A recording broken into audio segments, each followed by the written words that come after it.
And Dr. Miller, would you like to kick things off this evening? I would. I want to welcome all of you gathered here and also those who are joining us via the recording that we'll be posting online. We are offering a warm welcome to Pfeiffer, our Master's in Practical Theology program, our Center for Deacon Education in partnership with Wesley Theological. It's an honor to have you here. My name is Dr. Heidi Miller, and I am the director of the Master's in Practical Theology, as those of you who are gathered in this cluster know. And I also am faculty here, and I particularly my areas of expertise and interest are in leadership, worship, and spirituality, and also in practical theology. So it is good to see you this evening, and I would love to have us do introductions, but I first want Ms. Rachel Bryant to introduce herself to you and then have us do introductions, and then we'll be just dedicating this time together and this student panel together and talking with one another. Thank you, Dr. Miller. So again, my name is Rachel Bryant. I am the Director of Graduate Enrollment Operations. So I work with Pfeiffer's graduate programs based out of the Charlotte campus and online. And so in that capacity, I have the honor to work with Dr. Miller and the MAPT program. So thank you again to all of you for joining us this evening, and I'm certainly looking forward to working with you as you discern just your calling to graduate theological education. Well, let's do brief introductions as to our student panel, and also we have somebody joining us looking at our program, and know that we also have people joining us online who weren't able to be here this time, but are joining us as well. So Wendy and Catherine, and then Ali or Dr. Lee. Hi, thank you, Dr. Miller. My name is Wendy McBee. I am a student in the MAT program. I entered the program in fall of 2018, and I should be now in my final semester. Fingers crossed, all continues to go well.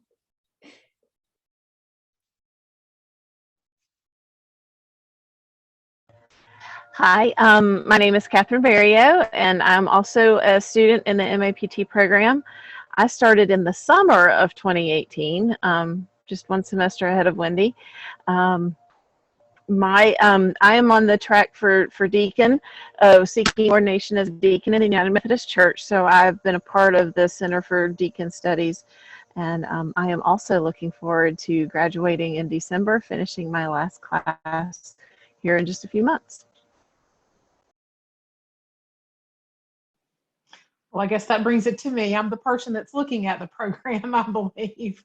My name is Lee Smith, and I currently work in the human resources setting of public education.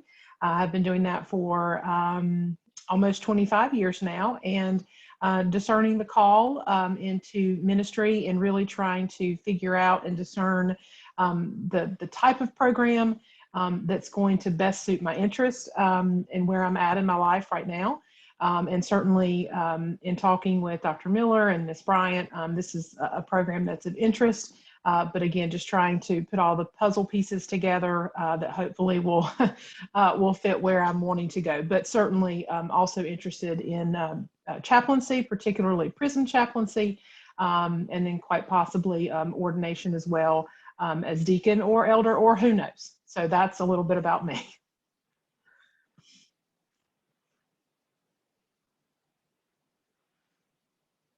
Welcome to all, and to all joining us online. I especially know that we are welcomed and ushered in by the generous and loving grace and goodness of God this evening. While we connect together virtually this evening and also online, know that God and God's Spirit goes before us and welcomes us So we give thanks and dedicate this time and goodness to God. One of the things we often do, at least in the classes that I engage in, is asking how we arrive in 1 or 2 words. And so what I invite, instead of us fully sharing that with one another tonight, because we're online and we're wanting to move directly to the panel, just ponder for a moment, whether you're watching online, how do you even arrive to this time of discernment, or this time of curiosity of looking at our program, and this time of being together? So take a moment to collect what that is for you in 1 or 2 words, just to be for a moment.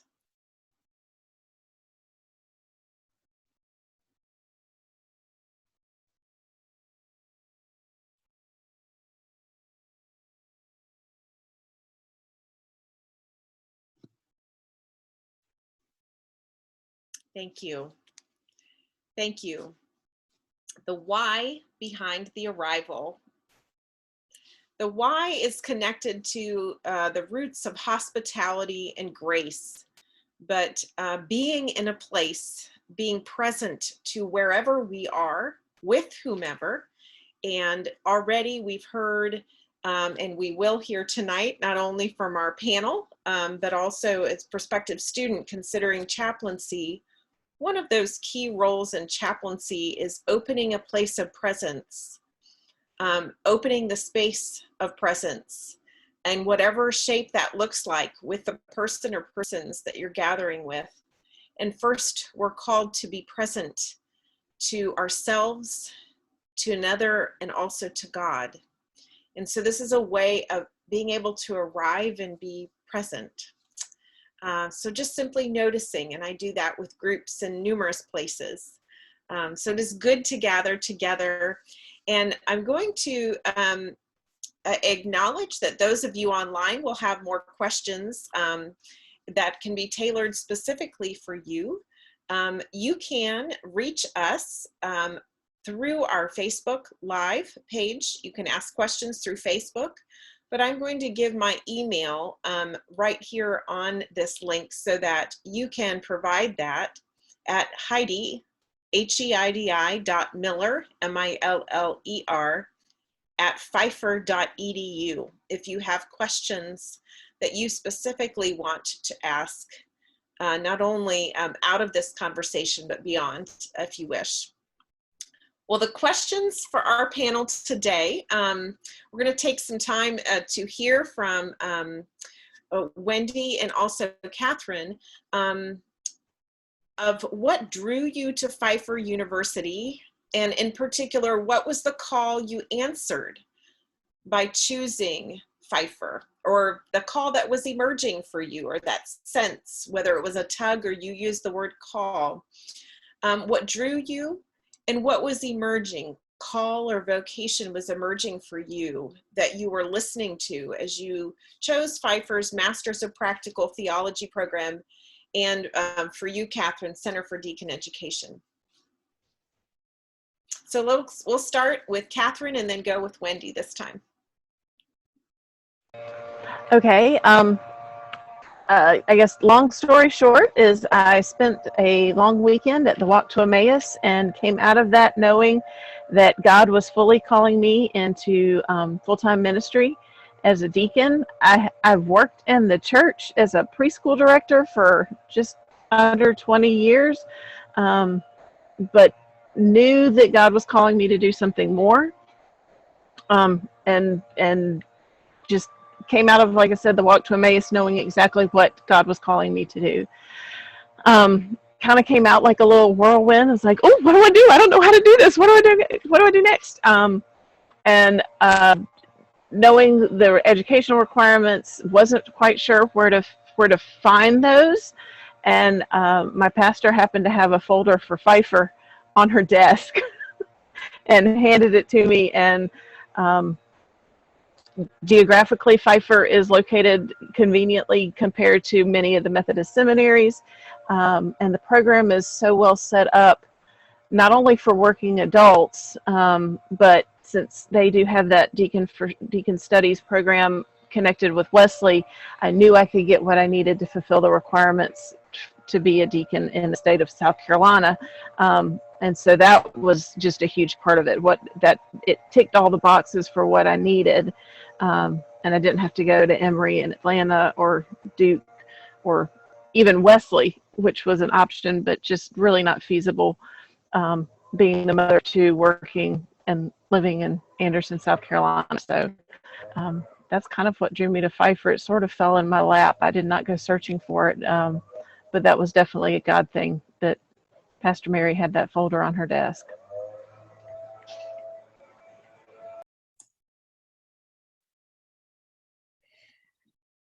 So Lee, my situation's a little bit similar to yours in that I had more than 25 years in my previous career. I was doing clinical research and specifically clinical trials management, and felt I'll just say calling. It truly was a calling to chaplaincy. Mine is hospital-based chaplaincy. I think just giving my career, it's merging, the medical with the patients in the hospital. And then I had some life experiences over the probably 5 or 6 years preceding my entry into Pfeiffer that solidified the calling for me. And I knew I needed to make a change. Unfortunately, they won't just hire me because I know I need to be a chaplain. So as Catherine said, got to find those educational requirements somewhere. And through my church, we have had some Pfeiffer MAPT graduates who were on staff at the time that I was looking. And so I had talked to them as well as my pastor at the time. And I gave the program director a call and, I said, hey, these are my interests. Would this be a good fit? And she said, absolutely. So here I am.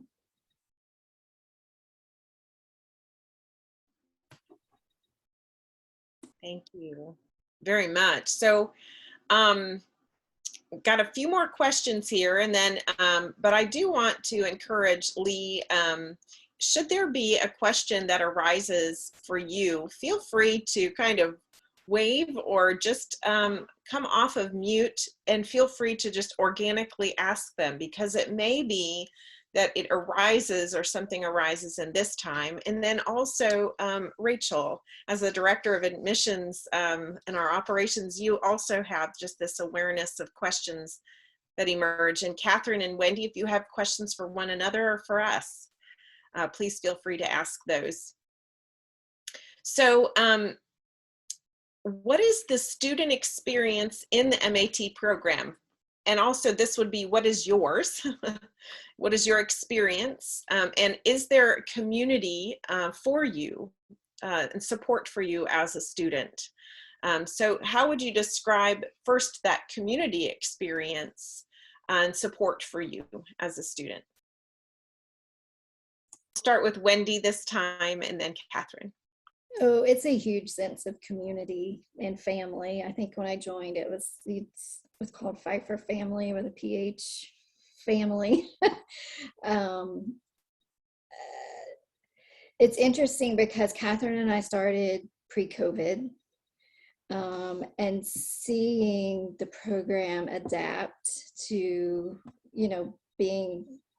having classes and being a community in a pandemic and continuing on through, it's really been heartwarming. We have each felt cared for and respected just throughout all of that, and we all care for each other.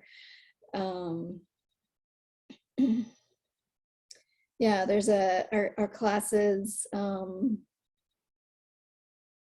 they're small, but they're very collaborative. Everyone participates. It truly does have that community feel to it. I don't know, Catherine, what's your experience?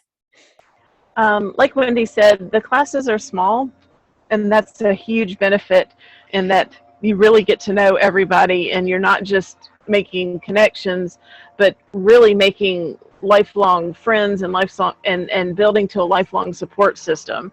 Um, something Wendy said just made me think. Pfeiffer's the only time that I've ever been assigned a group project, and I didn't go because I knew the people I'm going to be working with were going to be fine. I knew that they took this as seriously as I did, and there wasn't going to be that person in the group. And very few people I've only had one class with. Most people we all rotate through this kind of together, and so you get to know who your support system is really quick. And hey, Wendy, what's going on with this assignment? I'm confused, or oh my gosh, I missed something, and just really helping each other out because we are each other's support system. The professors have been awesome. They treat us like the adults that we are, and understand that grad school is while a significant part of our lives, it's not the only part of our lives, and that most of us have children and families and jobs, and just understand that, and are very willing to work with you when things happen. And like Wendy said, with COVID, when we were all just spinning and working on our feet, they were very understanding that, yes, while they were trying to figure out how to take a in-person program to online, that we were also all reeling from all the stuff that was going on in the world today. And just, again, very understanding of the students as people. I don't feel like just one more student. I am a student, and they know who I am, and they know my situation. And so just, you do feel like a family. It is. And so it's just a great feeling of knowing that you belong to a place, even a fairly large university. So I will add that Catherine has become, I can't believe I've only known her 3 years, but she is truly my sister in Christ. And so I am truly blessed to have found her along this journey. And even when we graduate, we will be lifelong sisters. So it's truly a blessing. If I may, thank you for sharing that. If I may ask a practical question, you mentioned classes, and I chuckled at the project. As an educator, I chuckle at the group project. It's true. But on the more practical side, if and when there is enrollment, and this could be a question for anyone, do you select the classes that you take each semester based upon whether you're full-time or part-time, or can you select any classes that are in your particular program or track? Does that question make sense?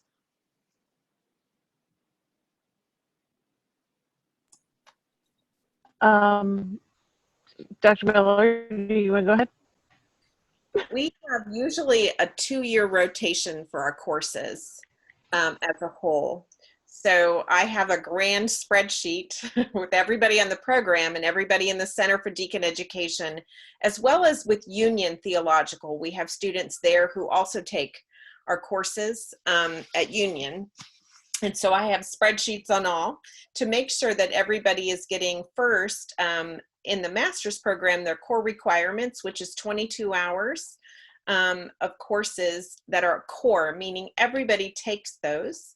And then the 18 hours that are required are electives, where we have tracks or focal areas that people can choose. And so based on the students and what's emerging, as well as our contemporary situation, those electives then are brought to bear and done in those rotations as well. So we usually have a 2-year rotation for all of our courses, and making sure that those are offered timing wise, that enough people can take those key courses at those times.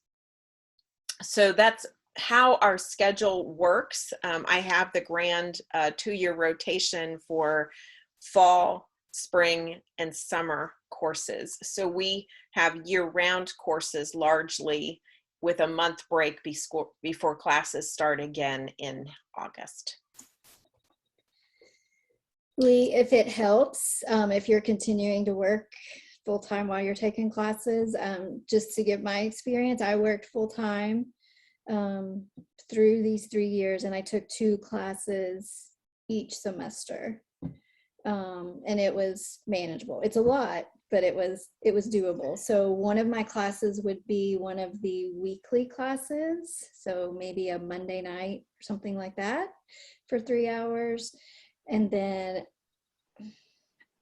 Dr. Miller, are you still offering these? My other class would be typically a weekend class. I don't know if we still have that format, but so it might be a Friday, Saturday, but it would only meet 3 times during the semester, if that makes sense.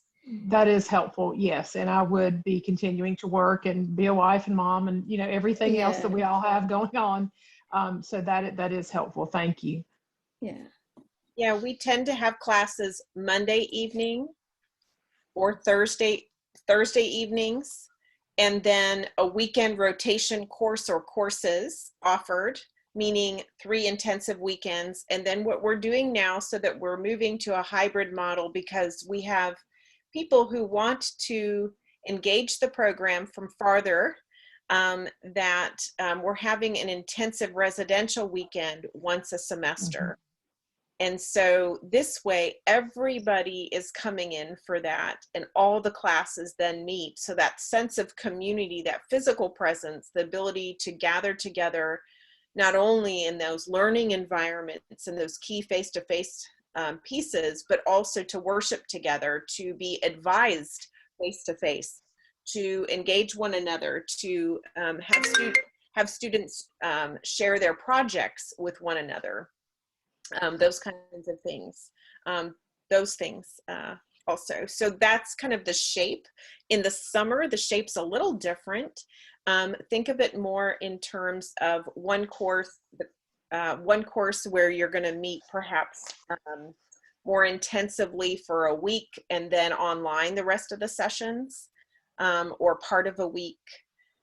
Other courses are offered entirely, a couple courses are offered entirely online in that cycle as well of the year. So it gives lots of options as far as what's the best means of being able to take this course and access that.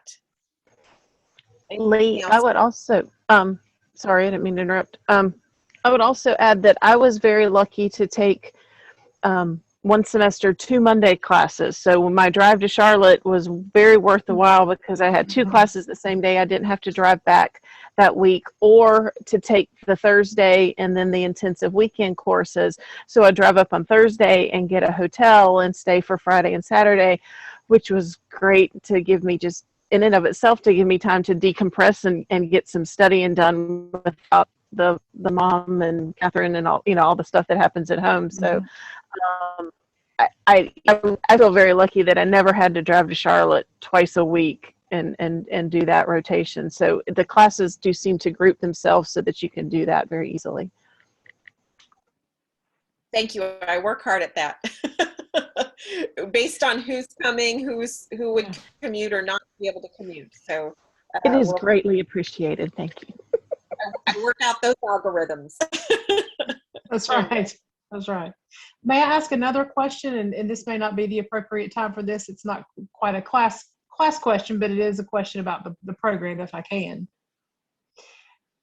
So I'm curious if either of you ladies were at a point, and if you feel comfortable sharing, where you were figuring out whether you were seeking an MDiv degree versus the MAPT. That's where I'm at now, full disclosure. I think with Dr. Miller and Ms. Bryant, that's kind of where I'm at, to figure out again how all those puzzle pieces fit.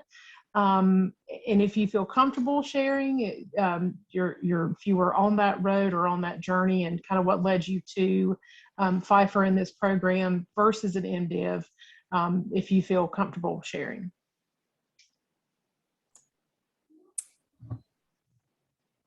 I didn't give that a whole lot of thought, I'll be honest, really, because when I was thinking about the educational requirements, I knew people who had been through this program.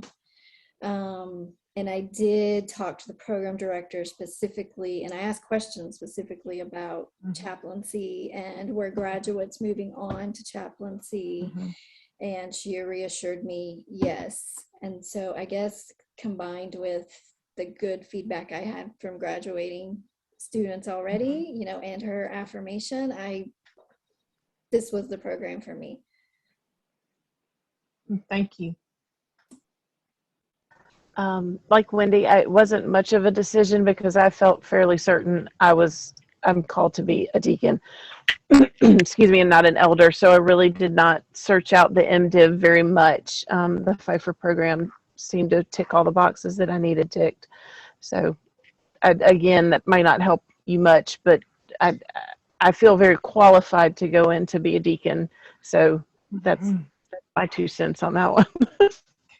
No, I appreciate that, and I had shared with Dr. Miller before in my investigations, and this is a whole new vernacular, a whole new world of ordination, and and what all that entails and doesn't entail, and you know, different agencies, if you're going to be a chaplain, have different requirements, and just again trying to put all those pieces together. So, so I just appreciate your candid feedback and sharing there. Absolutely. Yeah, we also have a partnership both with Wesley and with Union. For example, we have a student currently who may feel drawn to go on to an MDiv. She is strongly considering that and is considering choosing one of those places. And in our partnership, she can do that. Go directly to finish towards that, or she's thinking about it going directly to a doctor of ministry. And to apply for that, which she also can do that now. It used to be that you had to have an MDiv to do a DMin. That's changed in the last 5 years, 3 to 5 years. In fact, I was part of my work has been on connecting with folks who've been helping give feedback in making those decisions. On the shift in that requirement overarching across the board. The other thing, and I know that I mentioned this to you, Lee, as we've communicated, is the reality in theological education is, I think several pieces are coalescing at the same time that make it a challenge, more of a challenge, but also a gift. One, enrollment in MDivs are declining like this, although it got a little spike for a moment, and then it's still on the decline, and enrollments in MAs are going up, partly because of the shift in the church at large. Think of it as we serve the church, but we serve the world really in our programs.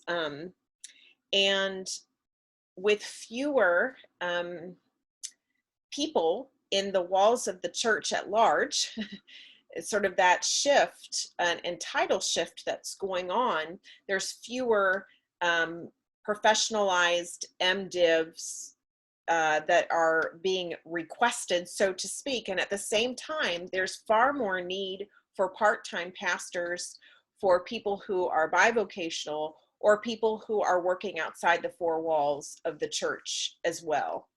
And it's a changing reality, and it's hard. It is hard for churches, as you already know, all of you know, but even those of you on that. And it's a change in the world, and more people are being drawn also to master's degrees to say, I want something of deeper meaning. There is a lot going on. I've given myself to very meaningful work, or work that has been in, whether it's the corporate world or otherwise. I even went to a doctor's appointment once where the doctor was talking to me about wanting to go on for something very meaningful in their lives. And I thought, aren't you doing something of meaning right now? But that's ministry, you know? But but or I've had nurse practitioners who said, I want to do a deacon program in addition, or a master's. I'm ready to connect more in my life. And I've seen that a lot, that shift, but that still is a very important question to discern and ask. In the Methodist system, for those who may be listening who are like, wait a minute, what's all this language? Service to word and table, meaning to the sacraments for elder, and then deacon is that service between the church and the world specifically. Now I come out of a denominational structure that doesn't make that distinction so much, and some have that same situation in their denominational structures. And so we meet people where they are, but those are some of the pieces, and I think really important questions that you're asking yourself and looking at. And I think the guilds are going to change. Even those of us who are academics, we have, for the 4 key, and then we have additional team people who teach in our program, not only through Wesley, but also through other adjunct and other folks. We have on our faculty a Princeton, I believe it's Durham, England, or Cambridge, and then University of Edinburgh, and then Catholic University, where we graduated. We all were set up to, you present in small, tiny guilds, and the world is changing. And the deeper question is going to be asked into the future is, how do we tell this story in context? How do we work in theological education contextually, even in my area of expertise, and how does that engage and apply? Those are hard questions, and that's where the world's changing, and theological education across the board, but it's hard. So thank you for the question, and I open it up to a larger realm. Any follow-up question with that, Lee? Because these are discerning moments for you. Yes, what should I do? No, I don't mean to be flippant. I really don't. Come to Piper. I know, right? As soon as I said, I was like, well, Doc. I can be flippant right back. Sorry. No, I say that just because I think, that's kind of where I am with the discernment process. My husband and I, he just finished his master's in worship and leadership, and I was like, man, I'm really drawn to this program. I'm very interested in the coursework, the pastoral counseling with. I'm really, really interested in that. And then through the deacon ordination. And I just, for whatever reason, that switch has to be flipped, that it's, going to be okay for chaplaincy, which is what drew me into, which is where I've experienced what I, believe to be my call is with prison and jail chaplaincy. So, no, I shouldn't be flippant, and I'm not trying to be flippant, but that's just where I'm at in the process. So. When I was discerning, I remember being at crossroads, because really you're at a crossroads. Yes. And it's like, would there just be something written in the sky that would be helpful? Because, the thing is, the adult brain, at least the frontal lobe is more developed, and the consequences, and lots of money, time. Yes, I know all the consequences. Yes, all right? of that. Yeah. So, exactly. And one of the things that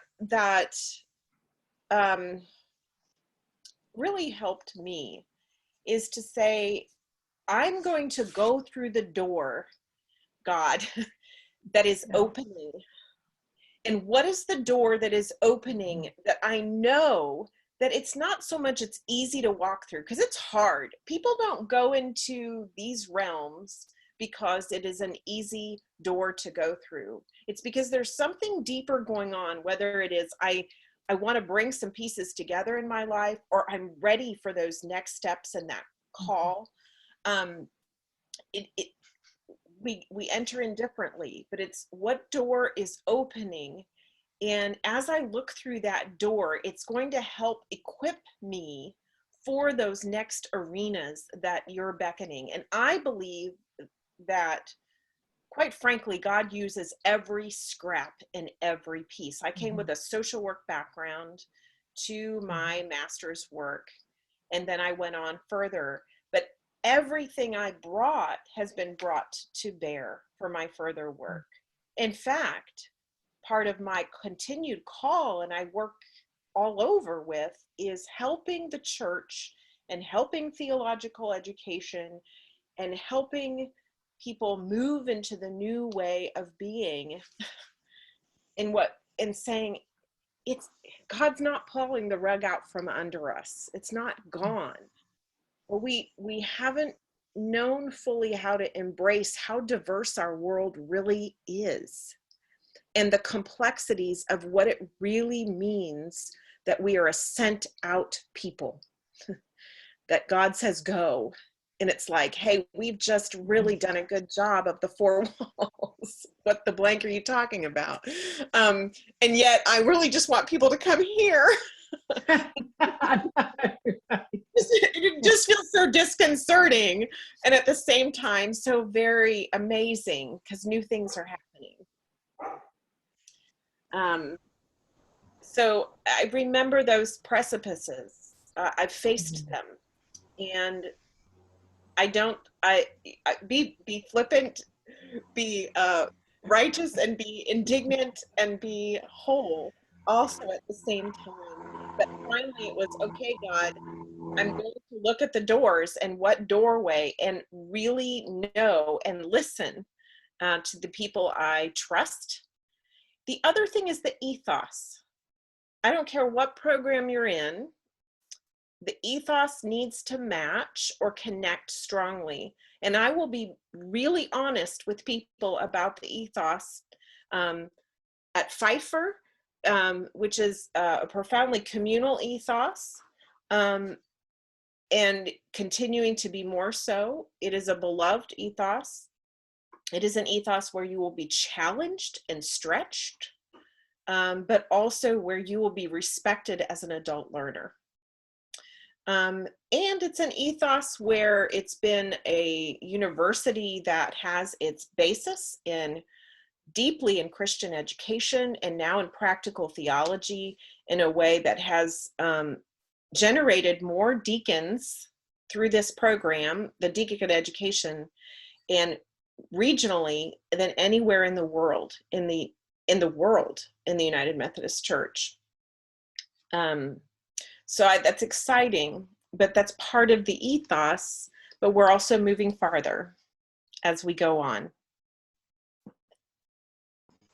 Heidi, or not Heidi, sorry, Lee, I wanted to add, in terms of your discernment, I felt strongly that God gave me this call and put this call on my heart as the mother of two and a wife of over 20 years.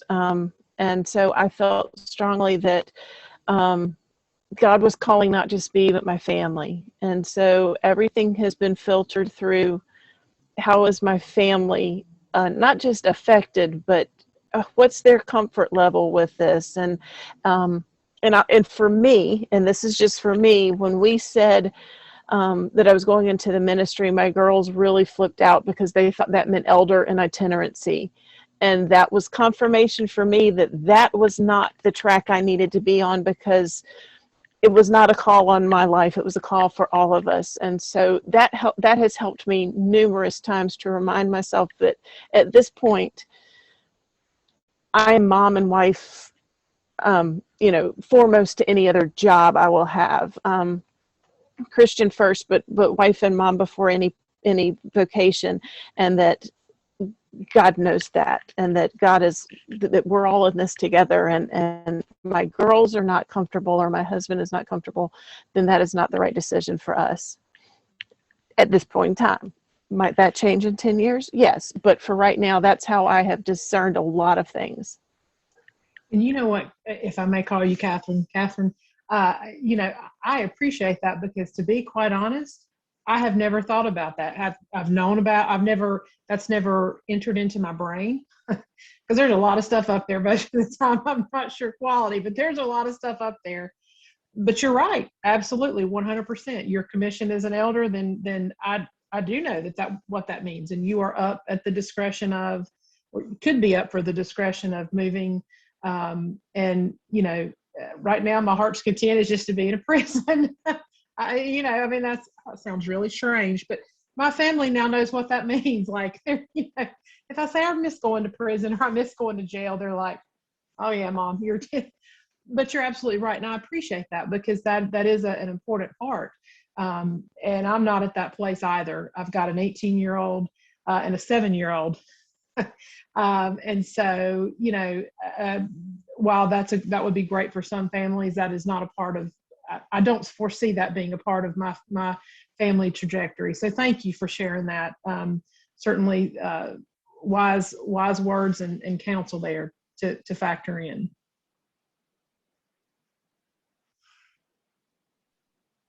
And Heidi, or Dr. Miller, I apologize. I feel like I've just hijacked your agenda with my questions, but I don't know. There's no spirit that you are not, this is what it's for. And I believe that there is somebody who also is going to be watching this at some point in time and really appreciate, because things are so contextualized, it makes it much more practical in that regard. So I don't feel hijacked at all. In fact, I'm excited about this conversation. And there is another question I do have, and that is, how has, and this is for Wendy and Catherine, it's a broader question, but I'd like you to think about how that particularize this question of one thing that comes to mind. How has your understanding of theology joined with the practice of living it, or the practice of engaging it in ministry? What is one place where that's happened in a particular course or in a particular way in this program, Wendy and Catherine? And I'm going to let you decide who goes first, but really think about, was there a particular assignment you engaged, or a particular way a course was framed, something that happened that it's like the constellation came together. Oh my word, here's the call, or here's the movement and the engagement, but also the understanding theologically where pieces started coming together. That's tough, but I'll jump in, Catherine. You have time to think.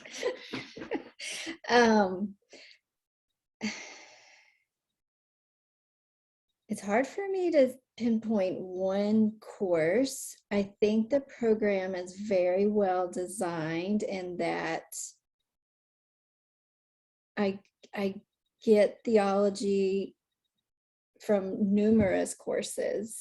We really delved in many of the core courses, so that framework, that foundation is just always being strengthened, the theological foundation. And then you kind of get to use that knowledge and practice it a bit. I'm thinking of a couple of your classes, Dr. Miller, the spiritual reflection class and the discernment class. You know, that's where you kind of have the opportunity to start to use and tap into that foundation that you've built, but start to use that knowledge practically, just learning very basic skills there. So currently I'm doing my CPE unit. That is a class on the, if you come to Pfeiffer and you're in the pastoral counseling track, you will take one CPE unit through Atrium. And I mean, I'm living it every day, the experiential component. The theology is with me every day as I speak with every single patient. So it's really kind of neat. There's no way I could have done this CPE unit 3 years ago when I started. I just feel like it's been intentional, that whole program, the way it's been developed and structured. It's perfect for me that I'm taking this unit now at the end. That all the steps have been built.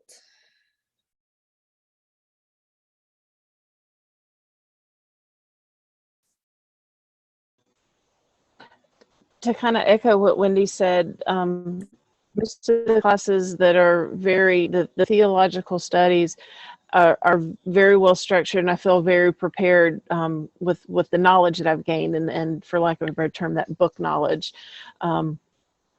Built on the foundation that I had coming in, but definitely strengthened it and built it higher. And I feel like I have a good theological background. But then some of the other courses, and most of the ones are the ones that Dr. Miller taught, the spiritual formation and discernment, like Wendy mentioned. I see where I will use that, but those courses really helped me to make Catherine a better person and a better Christian, and just help in the midst of the chaos of going to grad school in your 40s or whatever, to make sure that I was keeping that relationship between Christ and myself strong, and made it even stronger, and to just I have learned a lot as a student, but I have learned a lot as a person, and I feel like on both sides I'm coming out much better than I started, and so I appreciate all of that. I just think it's made me a much more well-rounded, and just like I said, just a much better person altogether because of what I've learned.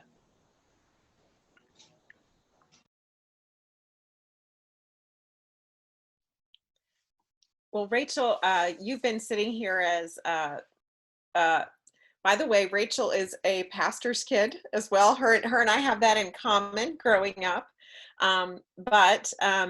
So is very well versed on so many levels, but also just brilliant in terms of the way she works with admissions and people, and has a keen sense. So I'd love to hear, Rachel, if something's coming up for you, questions or comments or thoughts that you have. Yes, so indeed I am a PK, and although I don't come from a Methodist background, I definitely have had a lot of thoughts listening to this rich discussion. And I think the question that I would pose to Catherine and Wendy, that just kind of may help anyone who's listening to this recording later on, or perhaps for Lee. We've talked a lot about the reasons for enrolling in the MAPT program, and the process of discerning, taking that step to enroll in the program. But I think that the question that I would ask would be, why do you choose to stay in the program? And why do you continue to persist as a student in that program? And how do you continue to work to answer that call?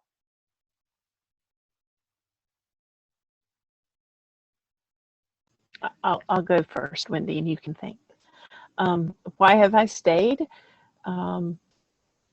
I think absolutely number one is the friendships that I have made. I look forward to coming into class to see the friends that I've made, and just the partners in crime and study buddies that I know, as Wendy said earlier, just because we're all graduating in December, or some of us are graduating in December, these friendships will not end. I will have these ladies to lean on, and a few gentlemen. They graduated a while ago, but I have made some definite people that made some friends with some people that I know will be there to assist me, and I hope that they know that I will be more than happy to assist them throughout life. So that's one reason why I've stayed in the program. The other is, I guess I'm kind of a geek and that I love learning. I could be a professional student if my pocketbook would afford it. And so this is just fun to not, I may not say that as I have to write a paper, but the learning has just been fun. It's nice to learn this stuff. It's interesting. It speaks to who I am because I am just a geek in that sort of way, with the theological stuff. But just and again, I felt like the professors and the staff really care about me as a person. One of our professors at one point, somebody was concerned about a paper coming up, and he was like, "It's just a term paper." His theory being, in the scheme of life, it is just a term paper. This is not the end all be all of your education or your career. Take it for what it is and don't let this be the thing that sets you over the edge. And so I appreciated just the understanding that, I mean, I had great professors in my undergrad, but they never said that. But it was truly a concern for the students as people and not just another student.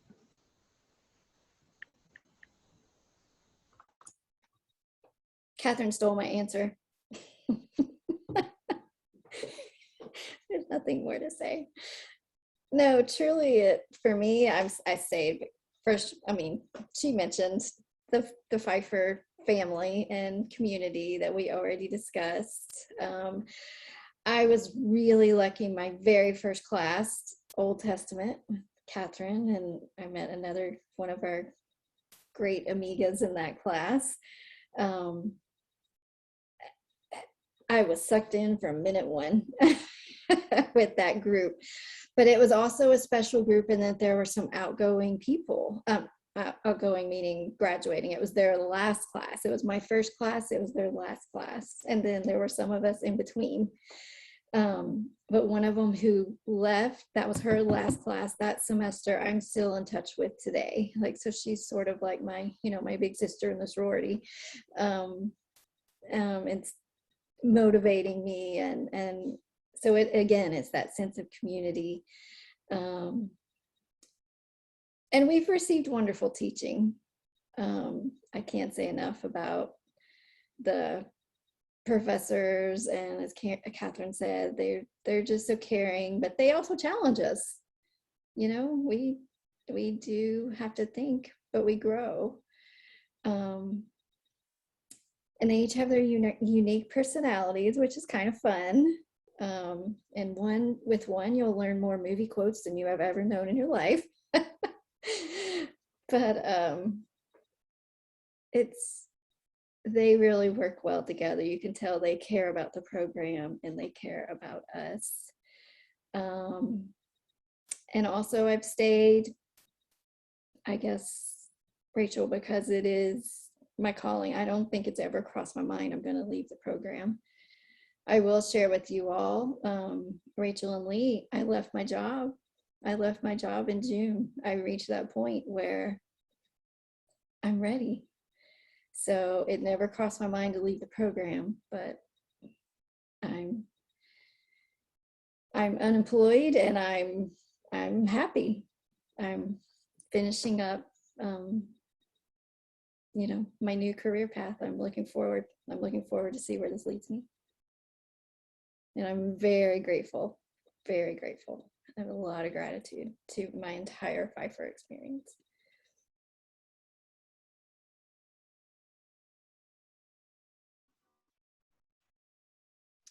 Wow. Well, Rachel, what are your thoughts here now as you've heard that? I think that's just really powerful to hear both of those responses, because, we all know that graduate education is, especially for, adults who are employed full-time, who have their own families and all these other responsibilities. There are a lot of challenges. There are a lot of real challenges to getting your graduate degree. So I think that's just really powerful to hear that, it's just remained this consistent, steady call for both of you, and that the program has given you that sense of community and supported you through that process.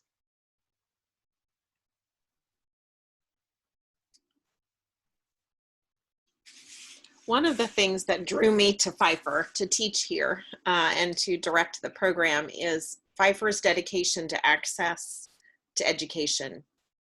From its inception and its origin story, that is no small thing, and it's something that I am dedicated to even further as a director of the program, because who gets access to education is a stratified thing in our cultural context, and higher ed even more so.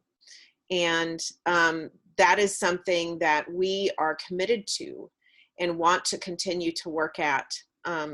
So that drew me and deeply in my value system, but also the depth and breadth to which we as a faculty work together. We value one another, and so there is not antagonism in the faculty. There is a deep sense of raising each other up, raising the program up, raising the students up for the sake of furthering something in the world that is of deep meaning and great gift of God's ongoing work. All of us are published in different ways. At smaller school, you may say, oh, that's not possible because you have higher load. All of us are. And have and I know that that may not be neither here nor there for some prospective students, but having worked at bigger schools too, and just real appreciation, often it's, oh, well, we publish here, but they don't there. Well, that's not true. Actually, all have just deep expertise and have given themselves to that, including our president, who is also theologically trained, and our provost, who is theologically trained and can teach. So I'm excited for that, for the program as well. But most of all,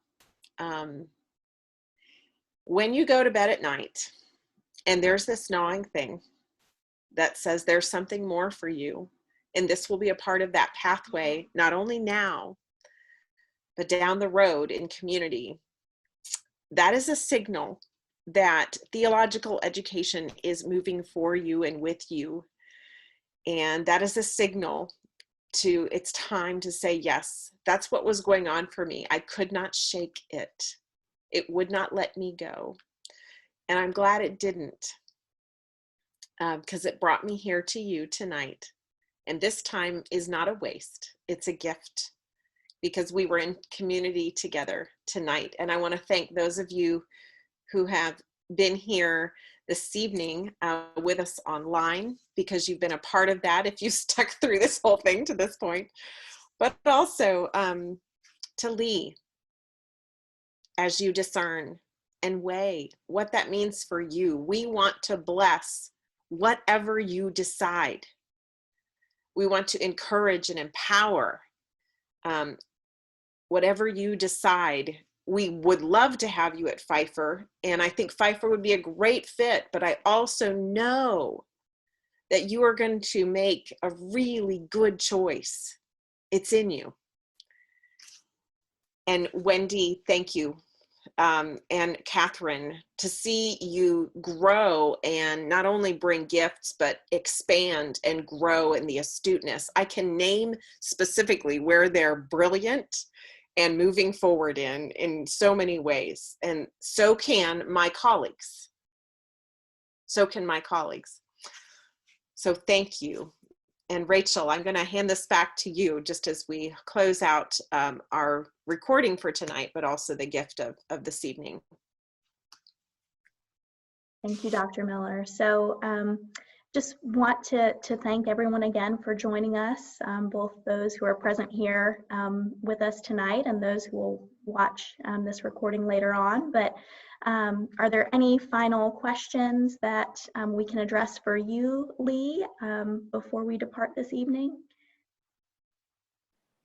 I do not have any further questions, but just a simple but profound thank you, ladies, everyone on the call, for sending out the invitation and answering my questions, and being willing to share parts of your faith journey and story with me. I certainly appreciate it and appreciate the overwhelmingly warm and inviting welcome that Pfeiffer has given me so far to answer my questions and to email back and forth. It's been certainly a welcome response and much appreciated.